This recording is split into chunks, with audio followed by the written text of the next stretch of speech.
Hello, my name is Yuka. I live in Japan on $600 a month.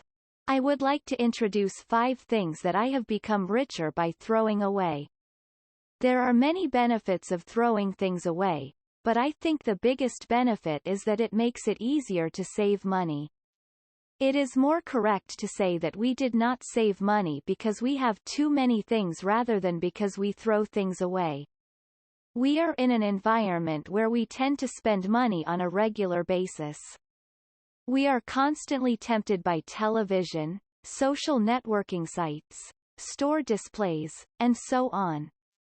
However, by reducing the number of things we have, we can avoid wasting money. So without further ado, here are 5 things that I have become richer by discarding. And these are not only material things, but also values and habits. The things that I am glad to get rid of are based on my personal experience, so they may not apply to everyone, but they can be an opportunity to review unnecessary possessions and values. The first thing I'm glad I got rid of. Less frequently used clothes, bags, and shoes.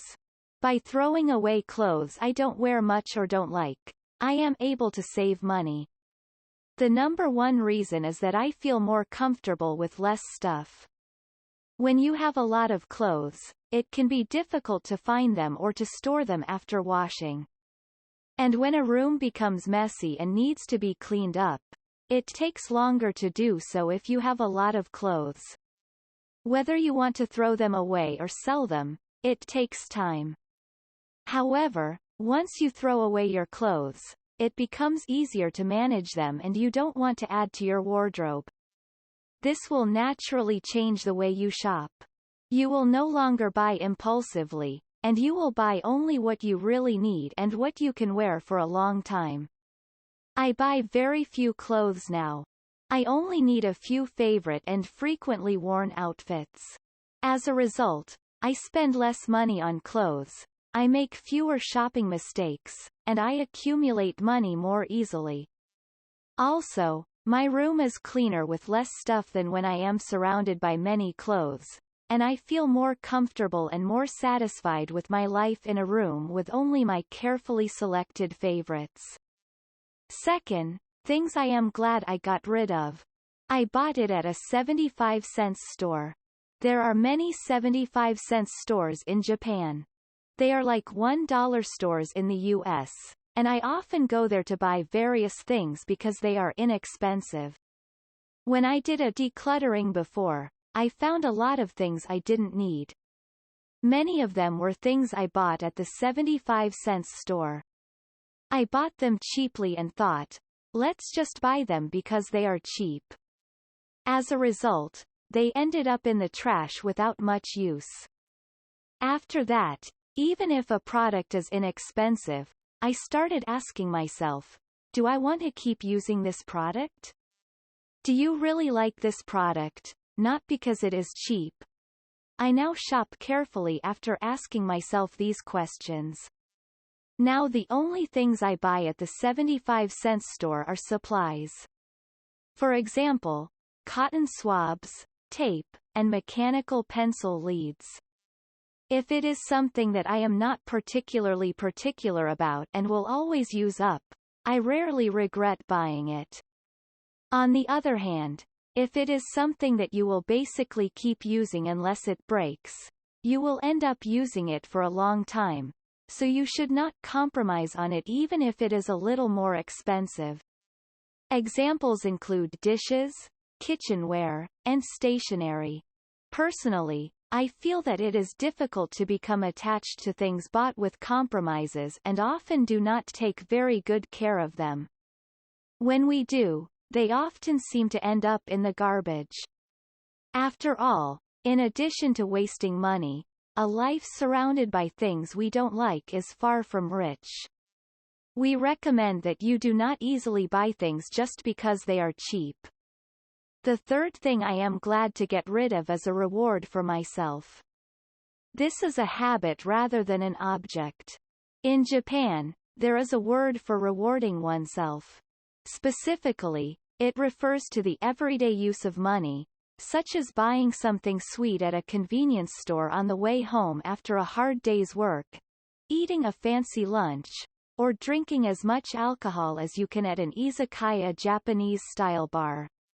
There is nothing wrong with rewarding yourself, but if you are in the habit of using rewards as an excuse to waste money, you will not save any money. In my case, when I felt stressed, I used rewarding myself as an excuse to spend money, which became a habit. No matter how much money I had, it was never enough. So, I tried to relieve stress by spending as little money as possible. For example, I took walks in nature, did light exercise, and meditated. Taking a walk releases serotonin, which is called the happy hormone, and makes you feel positive. Also, if you make a café latte at home and bring it with you in a water bottle, you will not have to spend money at a café. On rainy days, I do 10 minutes of light exercise at home. Light exercise releases serotonin and endorphins, which help to stabilize the mind and relieve stress. It has also been shown that daily exercise provides a steady supply of serotonin and endorphins, making the body and mind more resilient to stress. Meditation also improves concentration, reduces stress and anxiety, improves sleep quality, and puts you in a positive mood.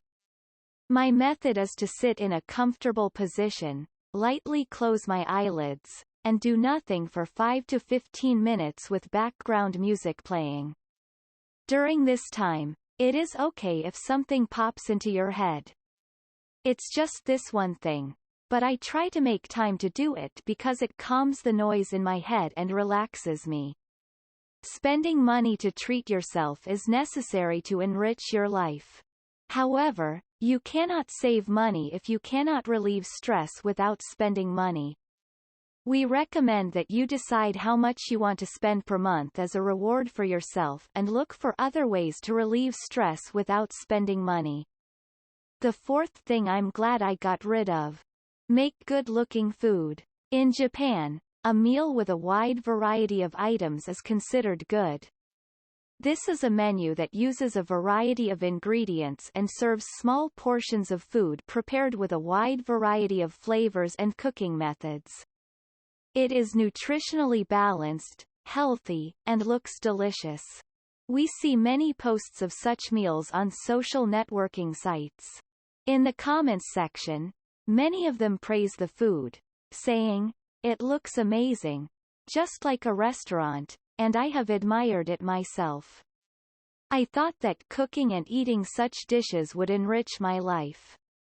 However, when I actually tried it, I found that there were many difficulties. It was hard to plan a menu, it cost a lot of money to buy a lot of ingredients, and it took a lot of time to cook. I don't do it because it takes a lot of time and money. I try not to make too many kinds of side dishes. Sometimes it is just rice, natto and miso soup. One day it is grilled fish, rice, and miso soup. Another day it is grilled pork with ginger, rice, and miso soup. Vegetables can be grouped together in a soup to save you the trouble of making several different side dishes. You will never get bored if you make a variety of soups, such as Japanese, Chinese, tomato soup, etc. I live alone, so this was enough for me. I don't have to think of a menu, so it saves me the trouble of cooking. Since I don't have to buy a lot of ingredients, my food costs are also lower. Stopping doing what the world tells me is good has reduced my burden, and as a result, I enjoy cooking and eating. The fifth thing I'm glad I got rid of. The idea of raising your standard of living. Basically, if you work for the same company, your salary will gradually increase. Even if you don't, there are times when you think, I want to earn more money and live a better life. I used to think like that. If I had more money, I could buy more clothes, eat what I want, and travel. I thought that would make me happy and that would be the definition of happiness. But now it is different. Even if my salary increases, I don't want to raise my standard of living. One of the reasons is that if I raise my standard of living in Japan, it may conversely make my life more difficult. For many years, it has been said in Japan that prices will go up, taxes will go up, but salaries will not. The highest average annual salary for Japanese people over the past 30 years was $34,563 in 1997. It then gradually declined, falling to $29,974 in 2009. Since 2010, it has been gradually rising, but as of 2022, the average annual income is $32,787. It has yet to recover to the 1997 level of $34,563. It is safe to say that the Japanese economy is stagnant. Taxes, however, are rising. From a global perspective, Japan is an inexpensive country, but salaries are not rising, prices and taxes are rising, and life is getting harder for many Japanese. Continuing to raise living standards under these circumstances will not save money. The only people who can do so are those who still have money to spare despite rising prices and taxes, or those who can say that their income will continue to increase for a long time to come. Unfortunately, I am not. In order to lead a prosperous life in Japan, I must become rich in other ways than by spending money, or I will be poor. The second reason is that people become accustomed to luxury. There is a law of diminishing marginal utility. Simply put, the more you consume a substance or service, the less satisfied you will be. For example, the first beer after work is very good, right? Of course the second glass tastes great, but it won't impress you as much as the first, right? After 3 or 4 drinks, instead of tasting good, you start to get bored with the taste and feel full. This is the law of diminishing marginal utility. If you eat expensive sushi every day, you will get bored and your sense of happiness will diminish. If you buy a new car, if you drive it every day, you will take it for granted and will not enjoy it as much as when you first bought it. In other words, no matter how much you raise the standard of living, happiness does not increase steadily.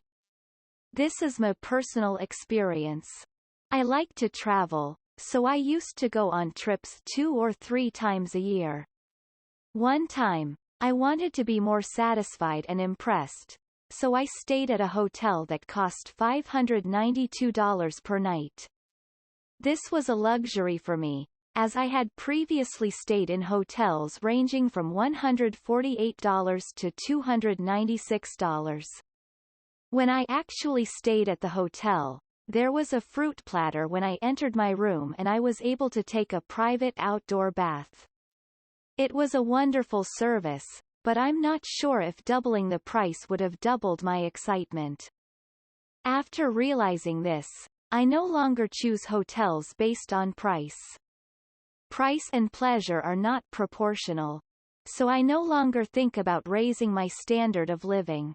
So, do I have any luxury at all? No, that is not true. I intend to buy the clothes I like, eat out, and travel with the understanding that luxury makes you happy is an illusion. Finally, I would like to review again the 5 things that I have become richer by discarding. First, clothes, bags, and shoes that are used infrequently. 2. Items bought at a 75-cent store. 3rd. A reward for yourself. 4th. Cooking better-looking food. 5th. Raise your standard of living. In this article, I have introduced some of the things that I have become richer by throwing away. The last important thing is to have the courage to throw things away. You may think it is a waste to throw away something you bought with your own money, but if you want to gain something, it is necessary to throw it away. By throwing things away, we become aware of many things and refine our sense of values. In my case, by throwing away the 5 things I mentioned, I got a return in the form of savings. My mind and my room have become lighter, and I am truly glad that I threw them away. If you want to save money, you should have the courage to throw away what you don't need. Then you will be able to save more money and have more room in your heart. Thank you for seeing it through to the end.